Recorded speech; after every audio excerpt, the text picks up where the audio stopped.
कल जो पैराग्राफ हुआ था अंत में वो पढ़ के बढ़ेंगे आगे।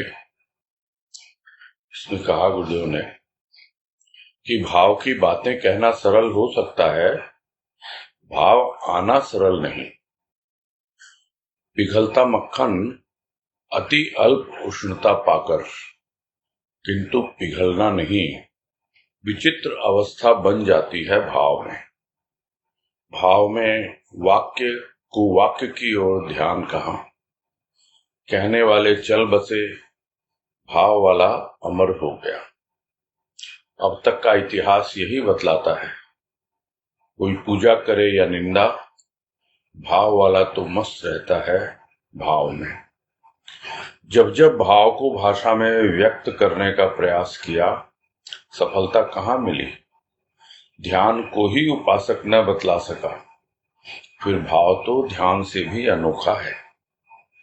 क्षणिक भाव ही मनुष्य को गदगद कर देता है, फिर सदा भाव में रहने वाले व्यक्ति के आनंद को बतला पाना संभव नहीं। और यही भाव लिया था हम लोगों ने कि एक होता है किसी की बातें करना, किसी के बारे में चर्चा करना, जो अभी हम कर रहे हैं भाव के बारे में। वो हो सकता है सरल लग रहा हो करने वाले को भी, बातें कहने वाले को भी और बातें सुनने वाले को भी, किंतु भाव आना जो है वो सरल नहीं है। तो सरल नहीं है तो इसका मतलब यह नहीं कि भाव की अनुभूति हो नहीं सकती, लेकिन उसके लिए आवश्यक क्या है वो सब तो गुरुदेव बता ही रहे हैं पहले से, कि जितना भी हमारा ध्यान है वो इधर उधर से हटे, हमारा मन एक जगह टिके और कुछ और हम अपने भीतर ऐसी स्थिति पाएं कि कोई भी अभाव न हो, वगैरह वगैरह इत्यादि इत्यादि बहुत सारी बातें गुरुदेव ने अभी तक समझाई हैं हमको। ये सिर्फ बातें करने से नहीं होता, उसके लिए हमारे भीतर तीव्र लगन हो और ऐसी व्याकुलता हो कि बस मुझे तो और कुछ नहीं अच्छा लगता, मुझे तो भाव ही चाहिए। फिर उदाहरण दिया मक्खन का कि देखते हैं हम, मक्खन तो पिघल जाता है, थोड़ी सी उष्णता पाकर ही पिघल जाता है। उसी तरह भाव भी आता है जीवन में तो हमारा जो हृदय है वो पिघलने लगता है, किंतु जो अवस्था बनती है भाव में क्रमशः, उसमें कुछ ऐसी विचित्र अवस्था बनती है कि प्राणी समझ ही नहीं पाता कि ऊपर से तो मक्खन वैसा का वैसा दिखलाई दे रहा है और भीतर ही भीतर विगलित हो रहा है, और सिर्फ पिघल ही नहीं रहा, धीरे धीरे उसका रूपांतरण भी हो रहा है, जैसे मक्खन घी में परिवर्तित हो जाता है। फिर भाव में क्या क्या होता है ये बतला रहे हैं। जब भाव में होता है प्राणी तो वो शब्दों के ऊपर और वाक्यों के ऊपर विशेष ध्यान नहीं देता है।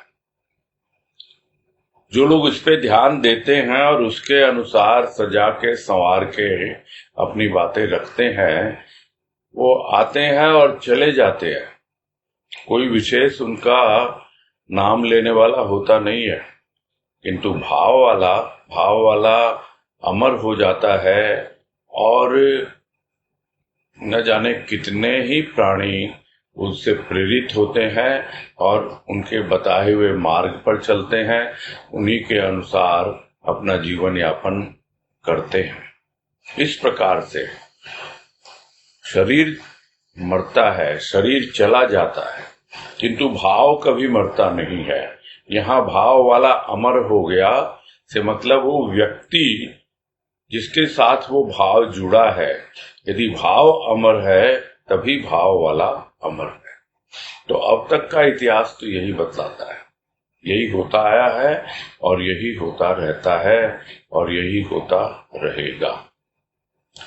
अब उस भाव वाले की जो भाव में है उसकी कोई पूजा करे या निंदा, तब गुरुदेव बिल्कुल अपने ही अनुभव पे आ गए हैं सीधा, कि उनको पहले से पता है मैं रहूंगा कि नहीं रहूंगा। जिस किसी को भी भाव की चाह होगी, भाव का चाव होगा, अपने आप ही वो इन चीजों पर ध्यान देगा और समय पाकर उसके भीतर भी भाव की जागृति होगी। अब कोई उसकी पूजा करे या उससे लाभ उठाए, भाव की चाह रखे या वस्तुओं की चाह रखे या फिर उसकी निंदा करे, इन सब बातों से उसे कोई भी सरोकार नहीं, कोई भी फर्क नहीं पड़ता। वो तो अपनी ही मस्ती में मस्त रहता है, अपने ही भाव में मगन रहता है।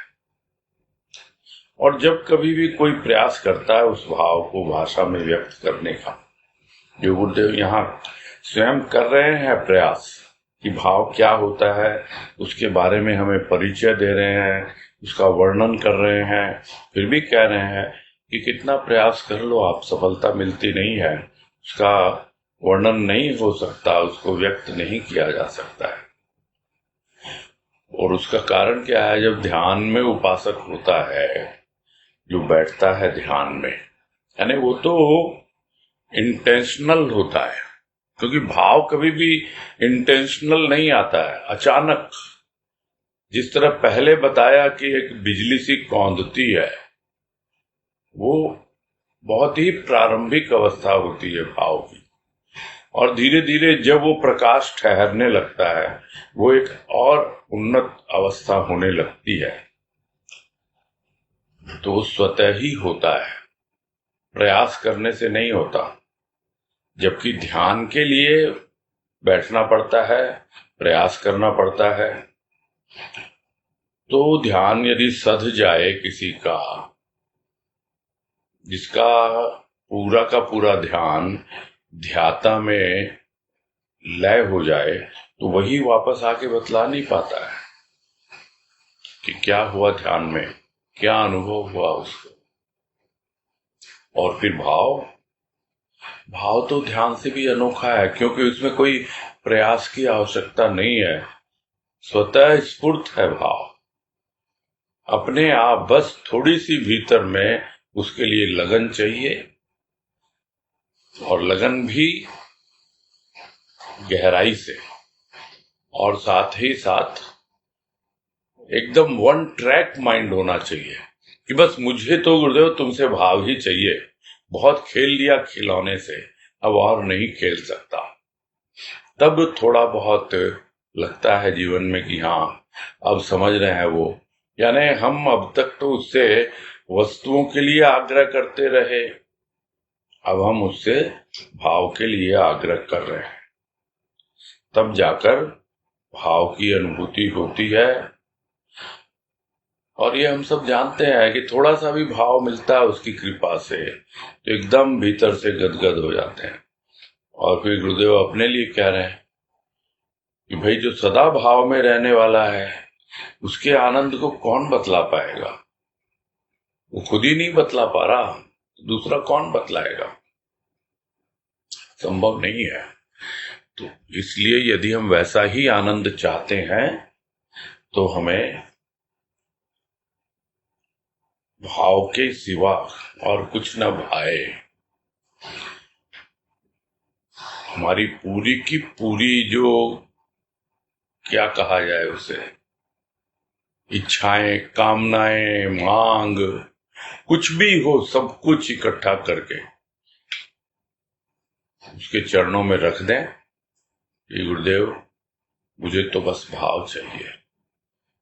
तब जाकर के जो क्षणिक भाव जो गदगद करता है हमें, वो और आगे बढ़ेगा, और जितना हो सके उसकी कृपा से।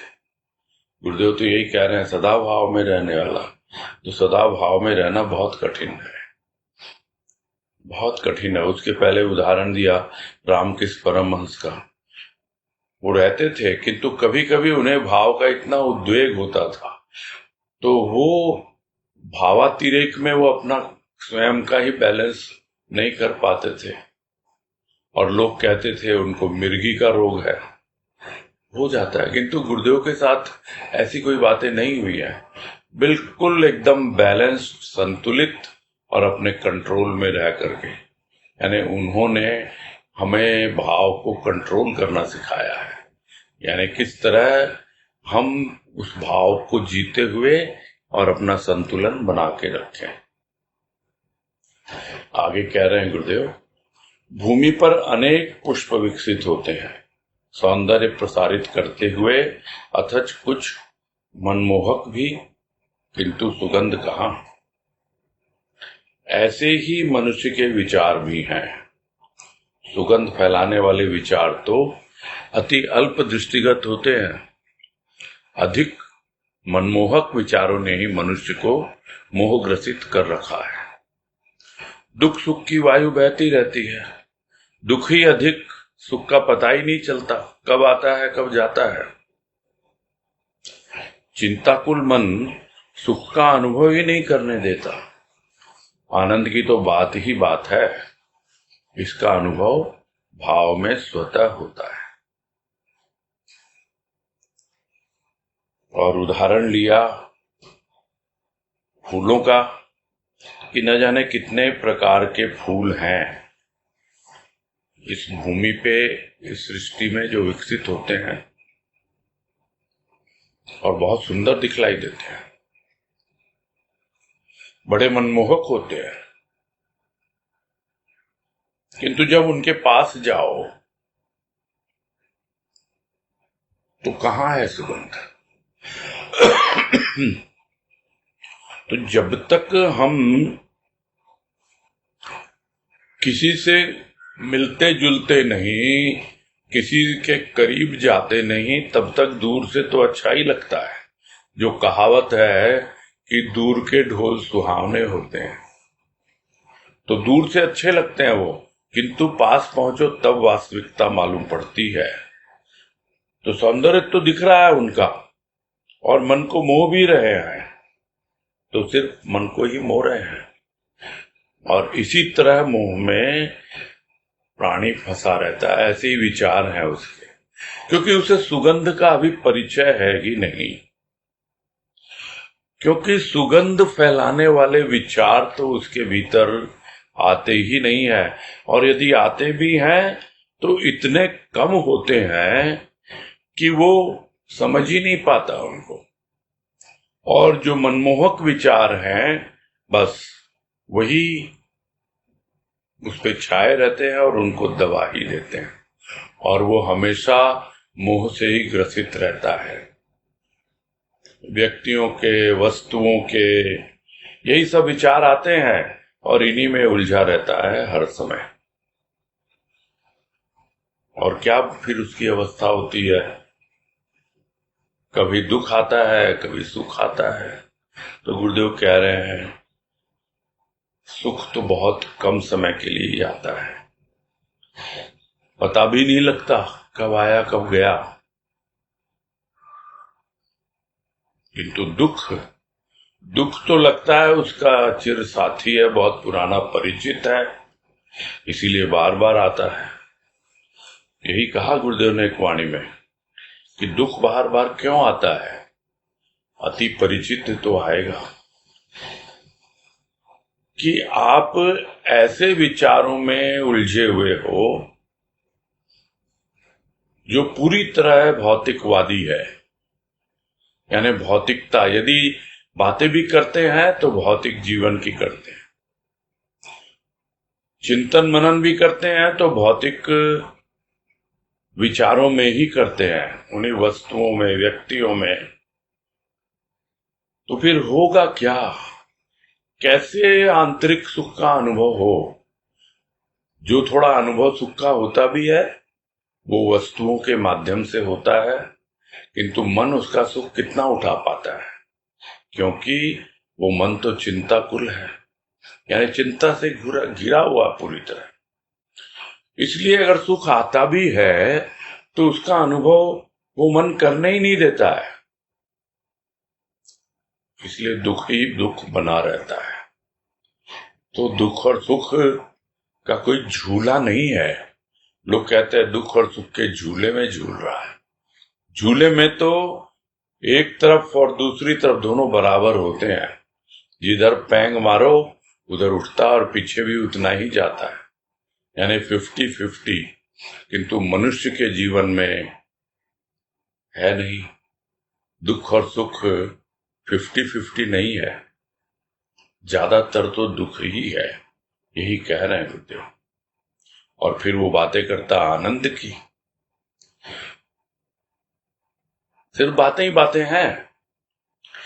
हाँ, यदि भाव में पहुंचे, भाव के क्षेत्र में पहुंचे, भाव से आविष्ठित हो उसका अंतःकरण, तो हो सकता है कि उसे कुछ शांति मिले और कुछ आनंद मिले। तो इस प्रकार भाव में अपने आप ही होता है। दुख और सुख की तो बात ही छोड़ दें, क्योंकि आनंद की अवस्था दुख और सुख के परे है। दुख है तो सुख है, सुख है तो दुख है। भाव हमें दुख सुख से ऊपर उठाकर आनंद की अनुभूति करवाता है, यही कह रहे हैं।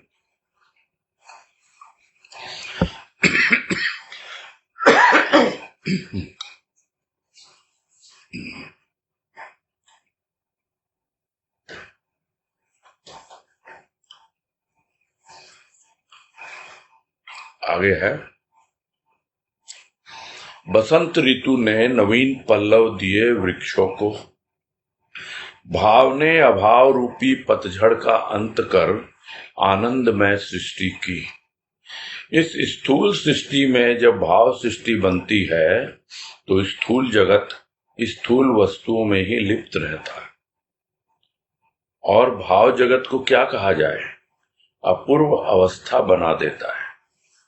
पराग मंडित है कली, किंतु विकास में पुष्पाकार हो जाती है, तभी सुगंध का पता लगता है। खिले तो मिले भाव भगवान, खिलने के पूर्व ही मुरझाई तो क्यों आई क्यों मुरझाई। प्रेमाश्रु के अभाव ने हृदय रूपी कली का विकास न होने दिया। जल ही नहीं तो कली खिलेगी कैसे, भाव ही नहीं तो आनंद मिलेगा कैसे। भाव ने खिला दिया हृदय को, मिला दिया प्रियतम से। शील संकोच कैसा, जहां प्रेम वहां मान लज्जा भय रहेंगे कैसे। यदि ये तीन रहते तो प्रेम कहां। जगत में लज्जा का व्यवहार ही प्रधान, प्रेम तो छोड़ दे कुल की कान चाहता है। संकोच है तो झुलसते जाओ दुनिया के व्यवहार में। संकोच कैसा, झिझक कैसी, मैं बौरी डूबन डरी रही किनारे बैठ। किनारे ही बैठे बैठे तो जिंदगी बीती, फिर स्नान का सुख भी न पा सका। डूबना नहीं, तैरना है प्रेम महा समुद्र में। फिर न उद्धार की पुकार और न उबार की चिल्लाहट। यह तो दुनियादार मनुष्यों के भक्ति के चोंचले हैं।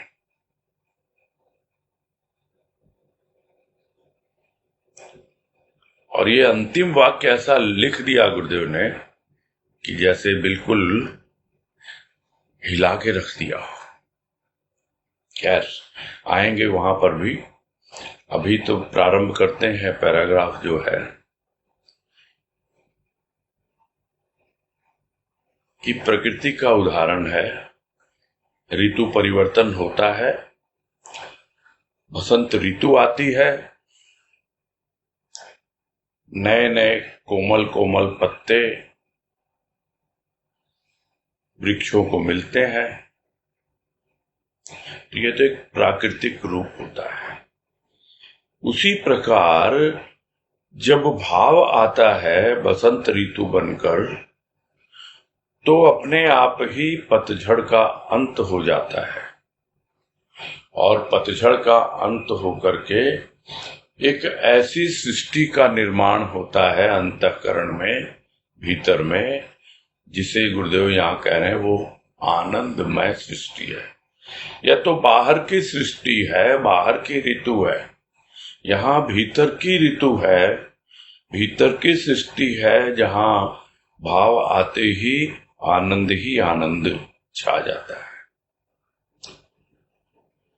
तो यह जो स्थूल सृष्टि है, उस सृष्टि में ही तो बनेगा यह सब, किंतु भाव की दृष्टि चाहिए, तभी भाव की सृष्टि भीतर बनती है।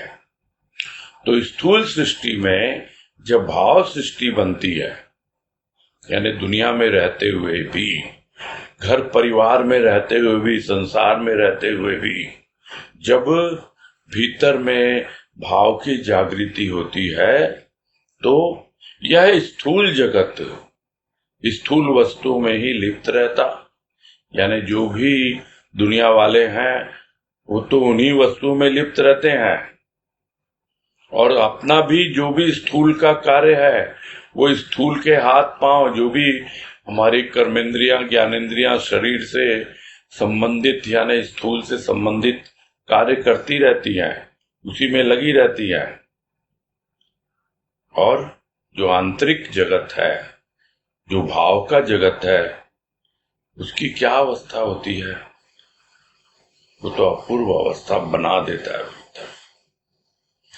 यानी जब भाव की दृष्टि से देखेंगे तो हमारे स्थूल के कार्य भी हमें लिप्त नहीं होने देंगे, जो पहले हम लिप्त रहते थे। इस लाइन में यही कहना चाह रहे हैं गुरुदेव कि जो स्थूल सृष्टि है उसमें जब भाव आता है तो दुनिया वाले तो दुनियादारी में लगे रहते हैं, किंतु जो भाव वाला है वो भाव जगत में रहता है, उसकी अपूर्व अवस्था बन जाती है, और साथ ही जो भी स्थूल के उसके कार्य हैं वो अपने आप ही स्थूल में संपादित होते रहते हैं। किंतु इसको समझने के लिए, अनुभव करने के लिए एक और उदाहरण दे रहे हैं गुरुदेव, वो है कली का।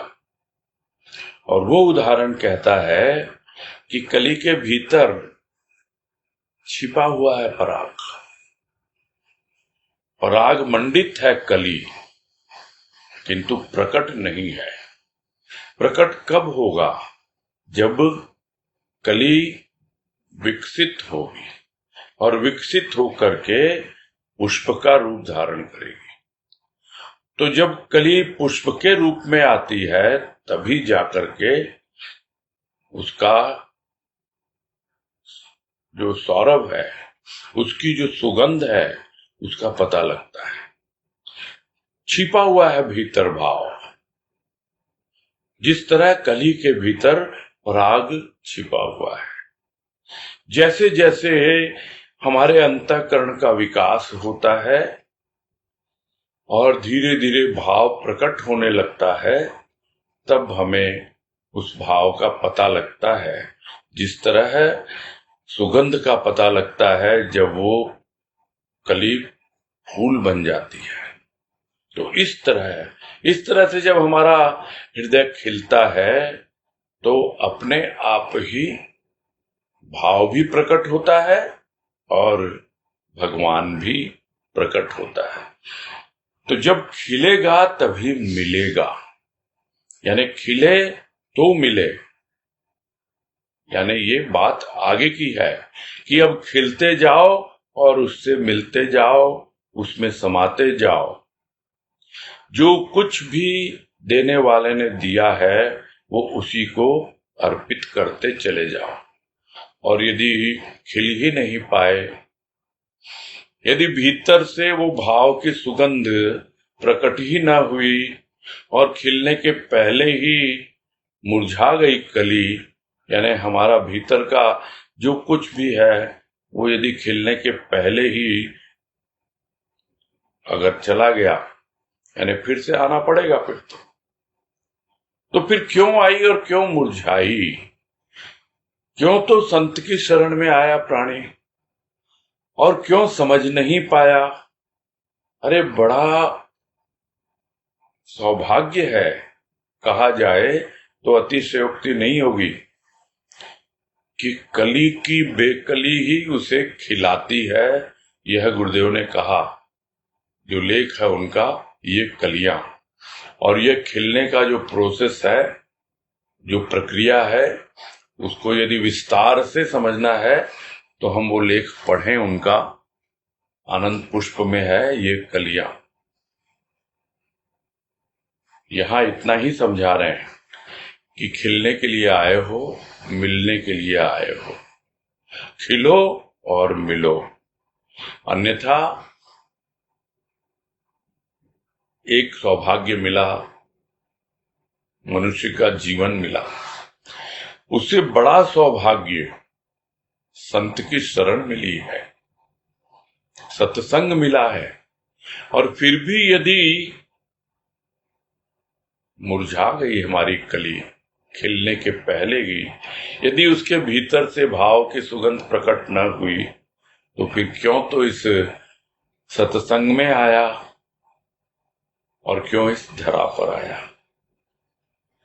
तो क्यों नहीं खिल पाती, उसका कारण बता रहे हैं कि प्रेमाश्रु के अभाव ने हृदय रूपी कली का विकास न होने दिया। यानी प्रभु से अनुराग हो, प्रभु से प्रेम हो, और उस प्रेम में इतनी व्याकुलता हो कि प्रेम के आंसू बहें आंखों से, तब धीरे धीरे उस भीतर की कली का सिंचन होगा। हमारे हृदय की जो कली है वो सींची जाएगी और तब कली खिलना प्रारंभ होगी।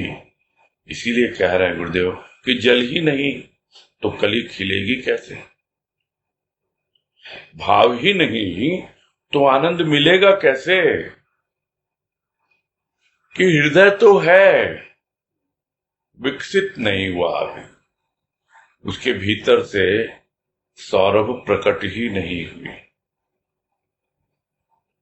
भाव है भीतर में, किंतु खिली नहीं खिली कली, तो उस भाव का आनंद ही नहीं उठा पाया। किंतु जैसे जैसे भाव आएगा या आता है, तो भाव खिला देता है हृदय और मिला देता है अपने प्रियतम से।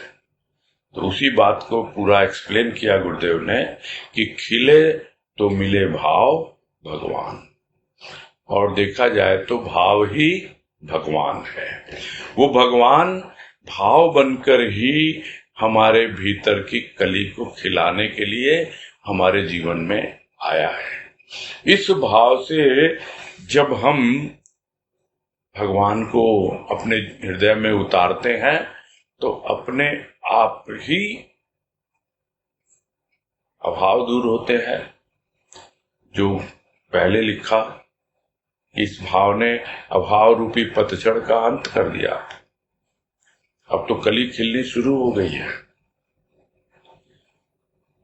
तो ऐसी अवस्था में यदि कोई बतला रहा है अपना अनुभव, और यहां गुरुदेव अपना अनुभव लिख रहे हैं कि भाव ने खिला दिया मेरा हृदय और मिला दिया मेरे प्रियतम से, जो मेरे प्राणों का साथी था जन्म जन्मांतर से, उससे मुझे मिला दिया इस भाव ने।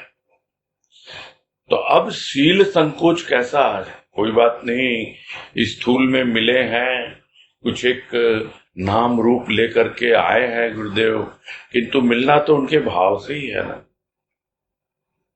उनके प्रेम से ही है। तो ऐसे में यदि हम कुछ फॉर्मेलिटी दिखाएं, शालीनता दिखाएं या संकोच करें, हेजिटेट करें कि क्या है ये, तो ये तो होता नहीं ना। प्रेम करो प्रभु से, तो जहां प्रेम होता है वहां पर मान, लज्जा और भय ये रहते ही नहीं है। ये रामकृष्ण परमहंस ने भी कहा और यही गुरुदेव यहां रिपीट कर रहे हैं कि जहां प्रेम वहां मान, लज्जा, भय रहेंगे कैसे। और उसी को एक्सप्लेन किया कि अगर ये तीनों हैं, यानी मान है, मान मतलब अभिमान, और लज्जा है यानी संकोच है, और भय को तो हम सब जानते ही हैं। तो यदि ये तीनों हैं तो प्रेम रहेगा नहीं, आएगा ही नहीं। प्रेम की पहचान ही यही है कि प्रेम आता है, मान अभिमान छूटता है, झिझक दूर होती है अपने प्रेमास्पद से, और निर्भय होने लगता है प्राणी। हाँ, जगत के व्यवहार में तो चाहिए चाहिए, शालीनता भी चाहिए, और संकोच भी चाहिए, लज्जा भी चाहिए। हर किसी से हम खुल नहीं सकते, हर किसी से हम अपने दिल की बात नहीं कह सकते, हर किसी से हम प्रेम नहीं कर सकते हैं। तो जगत में लज्जा का व्यवहार ही प्रधान है, और हमें उसी की आदत पड़ी हुई है, झिझक दूर होती नहीं है। इसीलिए झिझक दूर करने के लिए प्रेम करो। और मीरा ने किया प्रेम, प्रेम किया तो क्या कहा उसने, छोड़ दे कुल की कान। यानी अब मुझे कौन से कुल की हूं, मैं कोई राज रानी हूं, कि मैं कोई बहुत पैसे वाली हूं, कि राजपाट है, कि मेरा पति ऐसा, कि मेरा कुल ऐसा। कुछ नहीं, ये सब विचार आता ही नहीं यदि प्रेम है तो। प्रेम तो यही चाहता है कि तुम अपना जितना भी अभिमान है कि मैं ये हूं, मैं वो हूं, उसको छोड़ो। यह हुआ मान को छोड़ना। और फिर होता है लज्जा यानी संकोच। और यदि संकोच है तो फिर झुलसते जाओ दुनिया के व्यवहार में। व्यवहार ऐसा ही है दुनिया का कि वो हमारी पूरी की पूरी अपनी अंदर की जो कोमलता है उसको सर्वप्रथम तो सुखाता है। जिस तरह घास सूख जाती है उसी तरह सुखा देता है ये जगत का व्यवहार, और फिर उसमें आग लगा देता है ये जगत का व्यवहार। किसके द्वारा? चिंता, घृणा, ईर्ष्या, क्रोध, न जाने कितने ही रूपों में यह आग हमारे भीतर आती है, और हम भीतर ही भीतर उस आग से झुलसते रहते हैं। यही है, यदि संकोच है तो झुलसते जाओ दुनिया के व्यवहार में। तो यदि प्रेम किया है प्रभु से तो संकोच कैसा, झिझक कैसी। अरे भाई, कबीर तो साफ साफ कह रहे हैं कि मैं बोरी डूबन डरी रही किनारे बैठ। तो ठीक है, किनारे ही बैठे रहो जिंदगी भर, यही तुम्हारे जीवन में है। भयभीत होते रहो, डूबने से डरते रहो, और इधर किनारे बैठे बैठे ही यदि जिंदगी बीत जाएगी तो आपको डुबकी लगाने का, स्नान करने का सुख मिलेगा ही नहीं। डूबना अलग बात है, डुबकी लगाना अलग बात है। तो डूबने का डर है, वो डुबकी भी नहीं लगा सकता, स्नान भी नहीं कर पाता। और गुरुदेव तो यहां कह रहे हैं यह जो प्रेम का महासमुद्र है उसमें तो डूबना नहीं है, तैरना है। डूबना नहीं, तैरना है इस प्रेम के महासमुद्र में। तैरना सीखे, पहले उतरे तो सही पानी में। अभी तो दूर से ही किनारे ही बैठे लहरों का खेल देख रहे हैं हम, पानी में उतर ही नहीं रहे, प्रेम को अपना ही नहीं रहे। बस थोड़ा सा छू के देख लेते हैं, जैसे सागर किनारे लोग जाते हैं, थोड़ा सा पांव की चप्पल उतार देते हैं और घुटने भर पानी तक चल के वापस आ जाते हैं, और कहते हैं हाँ, हमने तो प्रेम का अनुभव कर लिया। तैरना है तो तैरना सीखना पड़ेगा, उसके लिए तो पानी में उतरना पड़ेगा। कोई होगा तैराक, वो सिखाएगा हमें, और वो हमारे भीतर ही बैठा है, हमारा इष्ट, कहीं दूर नहीं है। और नहीं तो लगता है अरे मैं तो डूबा, भवसागर में डूबा, इसमें डूबा, उसमें डूबा, और पुकार करते रहो, अरे मेरा उद्धार करो, मैं तो भवसागर में डूबे जा रहा हूं, अरे मुझे उबारो, बाहर निकालो। ये सब बंद हो जाएगा। उसको बता रहे हैं जो बोलते हैं कि कैसे भवसागर पार करूं, मेरी नैया तो मझधार में है, डूब रही है, और उबारो मेरे भगवान मुझे।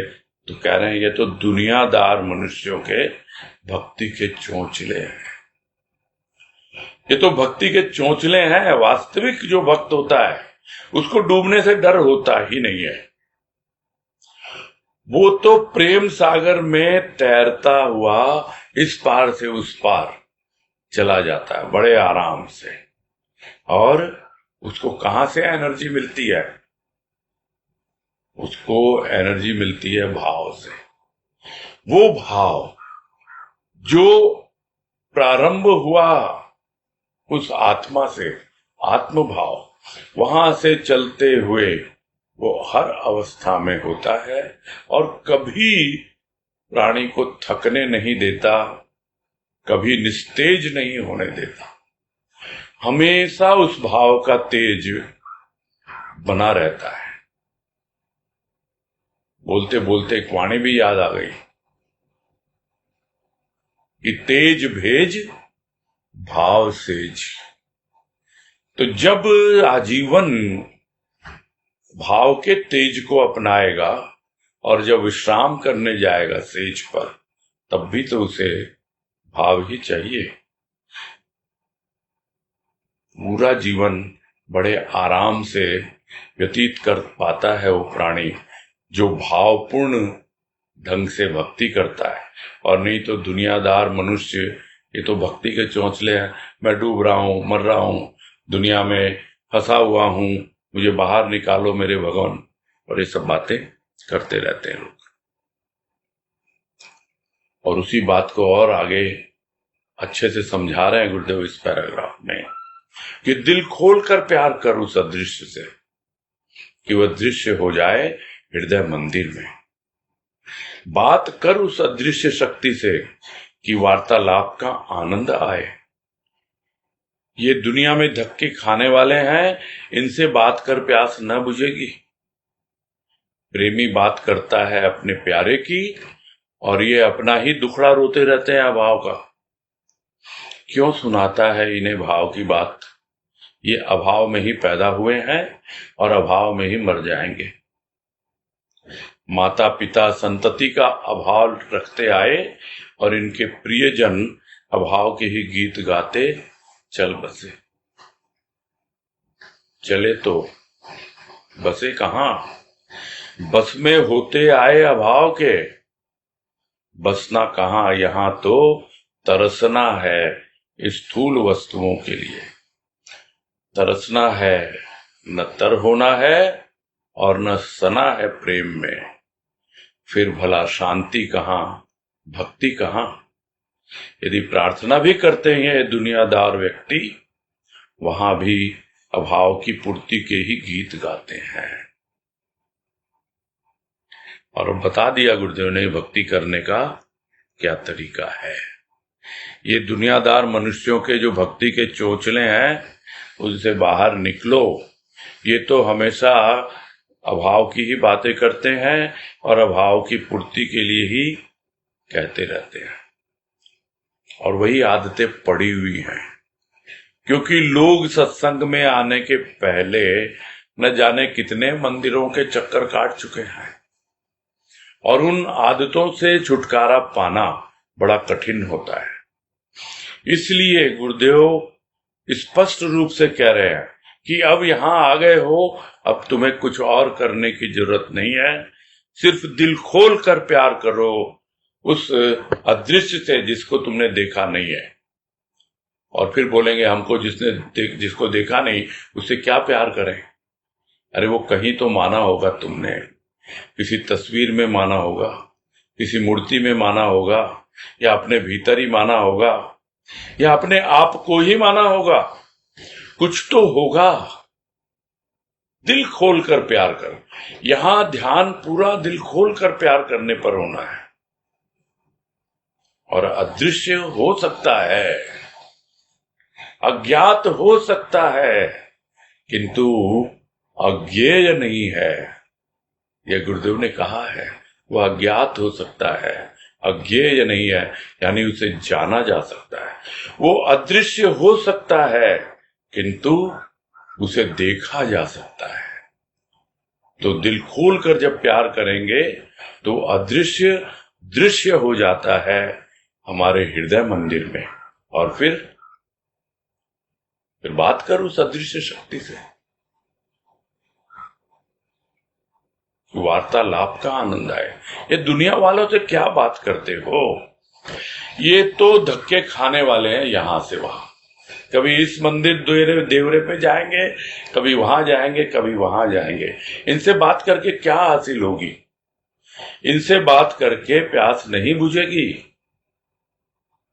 तो प्रेमी क्या बात करता है? प्रेमी बात करता है अपने प्यारे के बारे में, अपने प्रभु प्यारे के बारे में, अपने प्रीतम के बारे में। और ये क्या करते हैं? ये अपना ही दुखड़ा रोते रहते हैं भाव का। अब आ गया ना गुरुदेव का अपना अनुभव, और ये तो हमने अपनी आंखों से ही देखा हुआ है कि गुरुदेव बात करना चाहते हैं प्रेम की, भाव की, और लोग आए हैं अपना दुखड़ा रोने के लिए उनके सामने, और वो सब स्पष्ट लिख रहे हैं। और इसीलिए उन्होंने बहुत ही कम, बहुत ही हल्के रूप में ही बातें की हैं उन लोगों से जिन्हें हमेशा हमेशा बस अपना दुखड़ा रोने की बातें करते हैं सामने। तो यहां तो प्रेमी है वो गुरुदेव, जो बात करता है अपने प्यारे की, यानी बाबा की।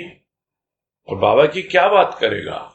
उससे जो उसे मिला, जो भक्ति मिली, जो प्रेम मिला, जो भाव मिला, जो ज्ञान मिला, वो सब बातें करना चाहता है। और ये आके अपना ही दुखड़ा सुना रहे हैं। तो क्या फायदा इन्हें भाव की बातें सुना के? ये अभाव में पैदा हुए हैं और अभाव में ही मर जाएंगे। ये उसके योग्य हैं ही नहीं। इनकी कोई योग्यता नहीं, पात्रता नहीं। कितना ही इनको समझा लो, फिर भी ये नहीं सुधरने वाले। ऐसा लिखा नहीं है, लेकिन निहित भाव यही है यहां पर कि अभाव में ही मर जाएंगे। सुधरेंगे नहीं तो अभाव में ही मरेंगे। और यह तो उनके सामने की अवस्था है। और आज क्या अवस्था है? क्या हम सब देख नहीं पा रहे? क्या हम अपने आप को नहीं देख पा रहे? दूसरों की बात तो छोड़ें, तब हमें अपने आप समझ में आ जाएगा कि हम अभाव का दुखड़ा रोते हैं और या प्रेम की बातें करते हैं। और इसीलिए भाव हमारे भीतर पहुंचता नहीं, भाव हमें पचता नहीं। क्योंकि गुरुदेव क्या कह रहे हैं? क्यों सुनाता है इन्हें भाव की बातें? अभाव में पैदा हुए, अभाव में ही मर जाएंगे। और किसका अभाव लेके आए हैं? माता पिता जो आए हैं वो संतति का अभाव लेके आए हैं। यानी माँ बाप है, दोनों आ गए और बोल रहे हैं हमको बच्चा चाहिए।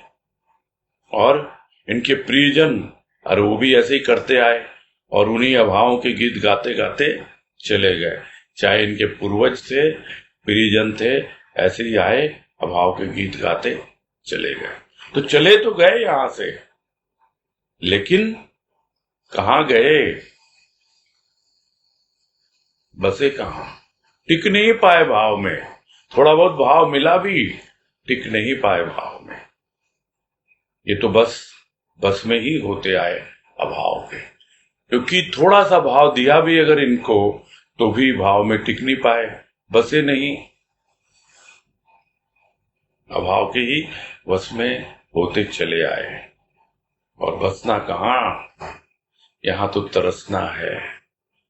यानी गुरुदेव कह रहे मैं इनको भाव में बसने को कहता हूं, और ये तो बस तरसते रहते हैं स्थूल वस्तुओं के लिए।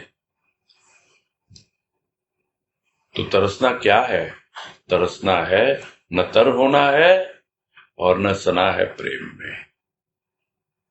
तो न तो तर होता है प्रेम में और न सनता है यानी सराबोर होता है प्रेम में। तो फिर शांति मिलेगी कैसे?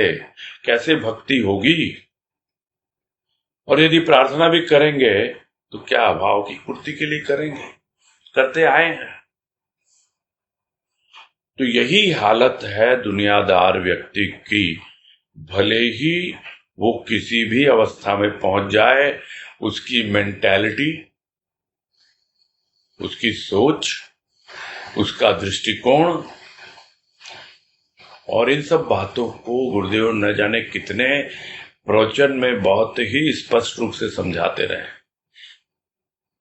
कि आप लोग यहां आए हैं, मैं तो आप लोगों को अपने जैसा बनाना चाहता हूं, किंतु आप वैसा बनना नहीं चाहते।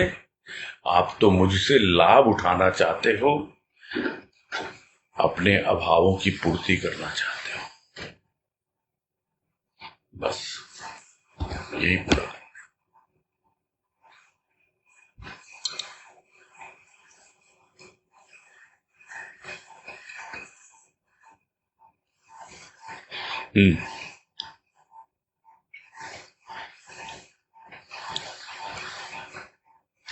अजय बंसल, हाँ बोलिए जी। भैया प्रणाम। हाँ नमस्कार, बोलिए। ये कल कुछ बात उठी थी कि जैसे आपने वो कोटेशन बोला था कि small people discuss small men discuss people average events and great people ideas। तो यही थी कि हम लोग कोई संत होता है, वरिष्ठ होता है, तो उसके बाहरी रूप को देखते हैं या उसके उठने बैठने को देखते हैं।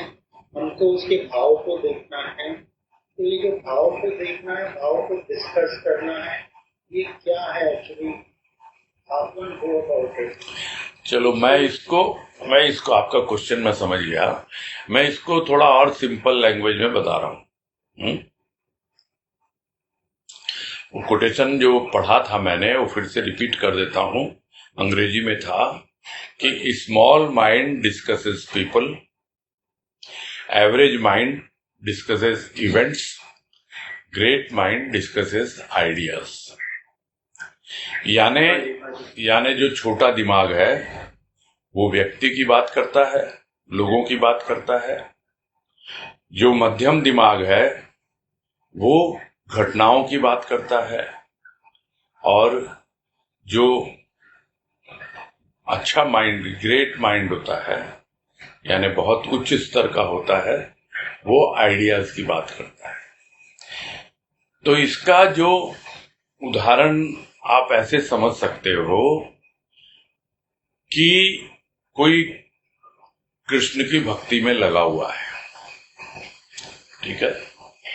हम किसी को क्रिटिसाइज नहीं कर रहे, एक उदाहरण स्वरूप हमको समझना है कि कोई कृष्ण की भक्ति में लगा हुआ है, और जो छोटा दिमाग होता है वो सिर्फ कृष्ण की बातें करेगा। यानी कृष्ण की जो पर्सनैलिटी है कि उसका ऐसे मोर मुकुट है, उसके हाथ में बंसी है, उसके पैर में पैजनिया है, मतलब उससे ज्यादा नहीं करेगा। और जो एवरेज माइंड होगा वो इवेंट्स यानी उसकी लीलाओं की बात करेगा कि कृष्ण की ये लीला, कृष्ण की वो लीला। और जो ग्रेट माइंड होगा वो किस कृष्ण की आइडियोलॉजी की बात करेगा, यानी उसकी गीता में क्या लिखा है, क्या गीता में भाव निहित है, उसकी चर्चा करेगा। अब आप देख लो जो कृष्ण भक्त हैं कितने लोग गीता के ऊपर चर्चा करते हैं। ज्यादातर लोग तो या तो कृष्ण एज ए पर्सन और या फिर उसकी लीला, बस इसी में ही घूमते रहते हैं। अब समझ में आ गई बात आपको?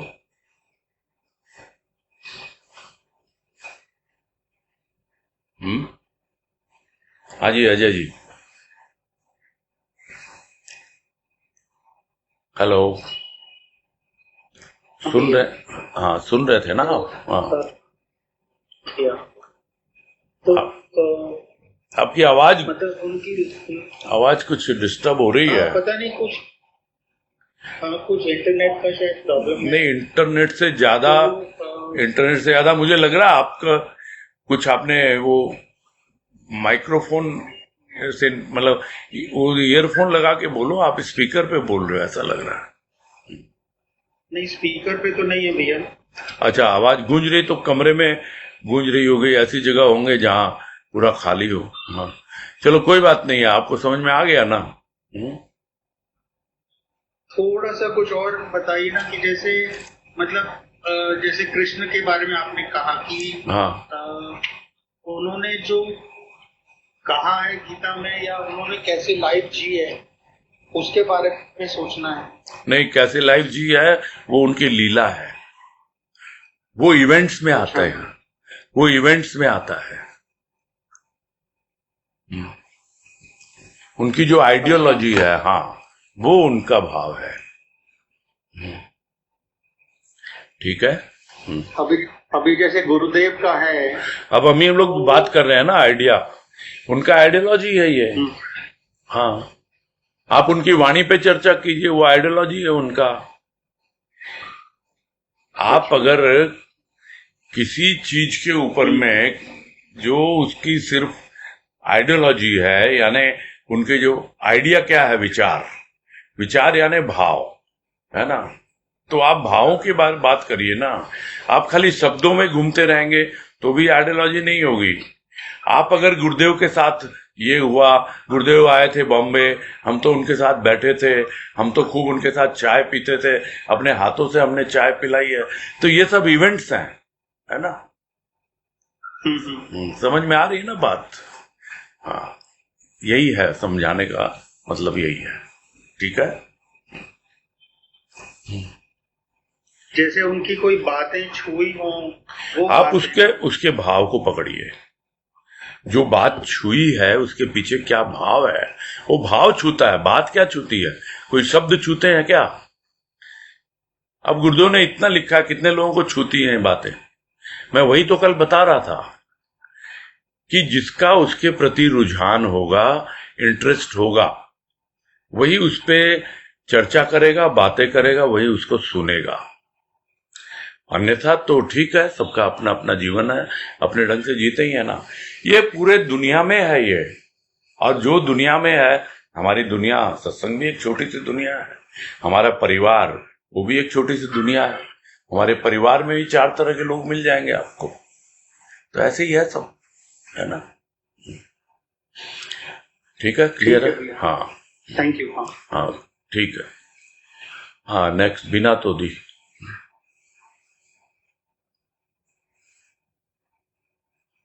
प्रणाम भैया। हाँ नमस्कार, बोलिए। ये भैया 2-3 दिन पहले एक बात आई थी, वो थोड़ा समझ में कम आई। जैसे बात मुझे ये ऐसा लग रहा था कि ऐसा सुना था कि अपने आप में ही समाना है, तो वो बात पूरी समझ में नहीं आई कि अपने आप को जानना होता है। ये बात सुनी भी है, ये थोड़ी समझ में आती है। अपने आप में लीन होना भी थोड़ा समझ में आता है, पर अपने आप को अपने आप में ही समाना, तो वो बात समझ में थोड़ी कम आई। थोड़ा सा उसको भैया बताइए।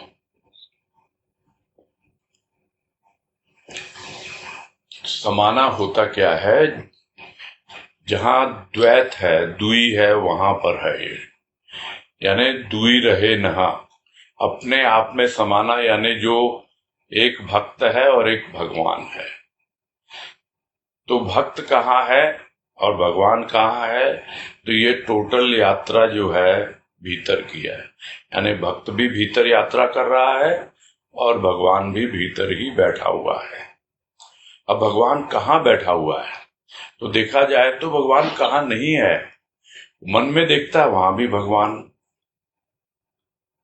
फिर किंतु मन में समा के उसे तृप्ति होती नहीं है। तो जो शुद्ध रूप में पहुंचता है जब अपनी आत्मा में, तो वही अपना आपा है, वही उसका वजूद है। उस आत्मा के कारण ही तो वो है धरा पर।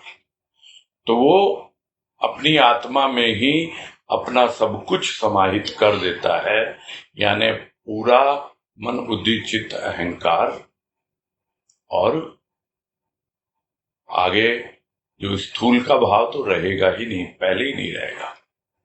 तो आपे आप समाये, उसको गुरुदेव ने इसके पहले भी बताया कि वो भाव में ही संभव है, अन्यथा है नहीं संभव। समाधि से भी अलग अवस्था बनती है, ये भी बताया एक जगह कि लोग समाधि में बैठते हैं, ध्यान धारणा के द्वारा करते हैं, ये भी गुरुदेव इसमें समझा रहे हैं बहुत जगह। तो अपने आप में समाने का मतलब ही यही है, अब कोई और है ही नहीं वहां, बस वो एक आपका आत्म स्वरूप है, जिसको आप लेके गए थे अपने साथ। कौन था वो भाव था। वो भाव जो है उसने आपको पहुंचा दिया आत्मा तक, और उसके बाद भाव का काम भी पूरा हो गया। अब वो भाव जो है वो हो गया किनारे, अब रह गया केवल आत्मा, यानी आपे आप समाये। मेरे समझे तो यही मतलब होता है।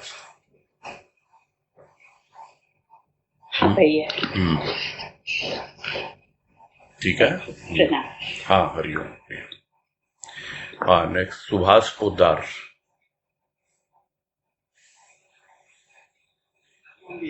हाँ, हरिओम, बोलिए। भैया, गुरुदेव ने बताया कि मैं तुम्हें अपना जैसा बनाना चाहता हूँ। हाँ, लेकिन तुम तो सिर्फ भाव की बात करते हो और भाव में जीते हो। मेरे मन में प्रश्न आ रहा भैया कि हम फिर अपने अभाव की बात किससे कहें? कहने की जरूरत नहीं है। घर में अगर गरीबी है, ध्यान से सुनिएगा इस बात को। घर में यदि गरीबी है तो आप क्या करोगे? गरीबी का ढिंडोरा पीटोगे और या फिर पैसा कमाओगे?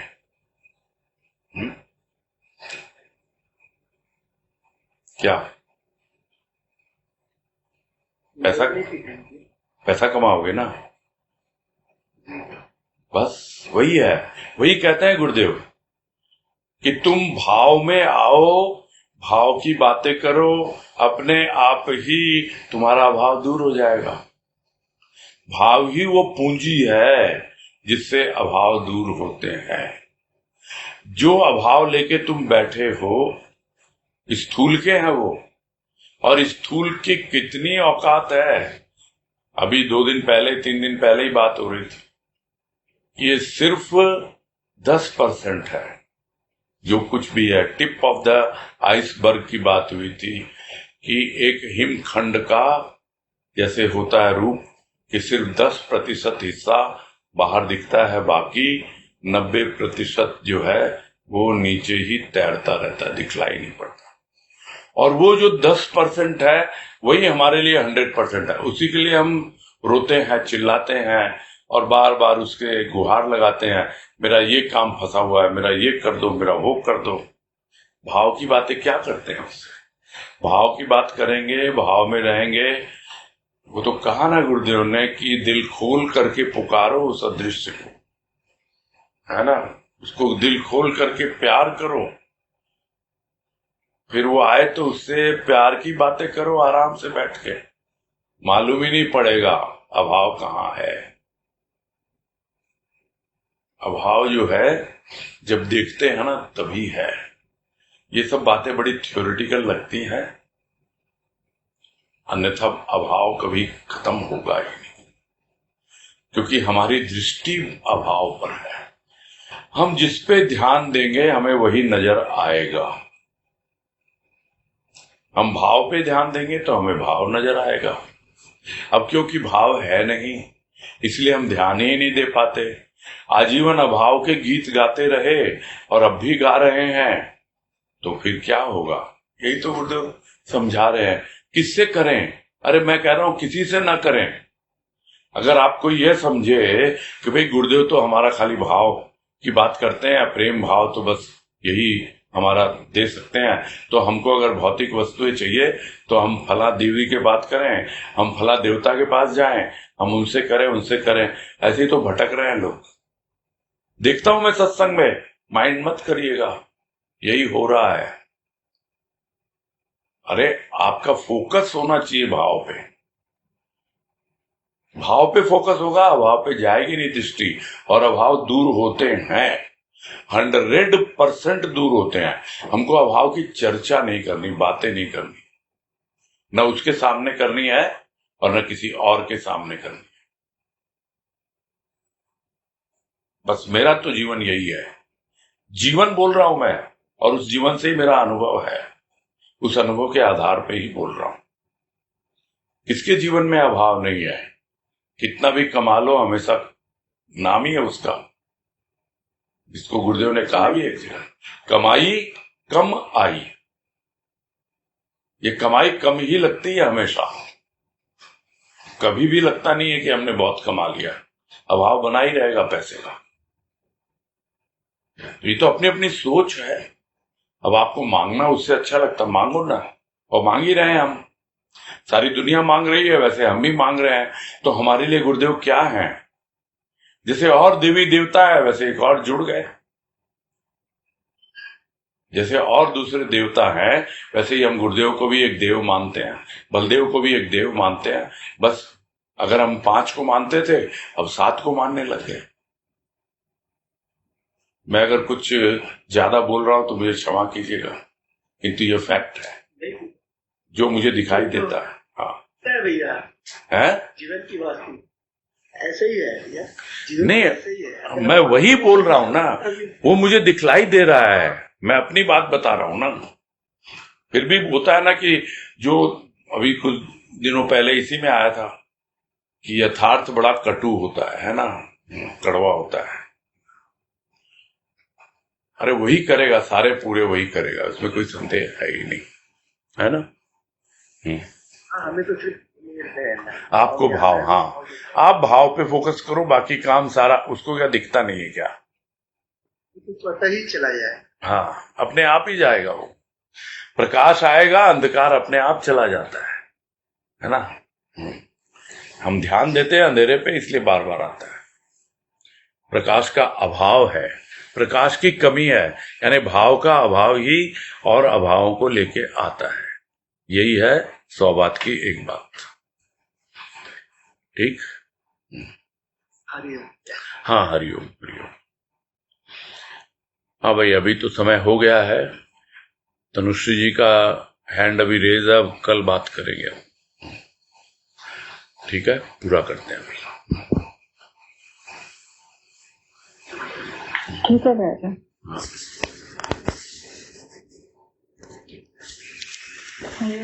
हाँ हरिओम। हाँ सबको हरिओम। हाँ हरिओम, सबको हरिओम।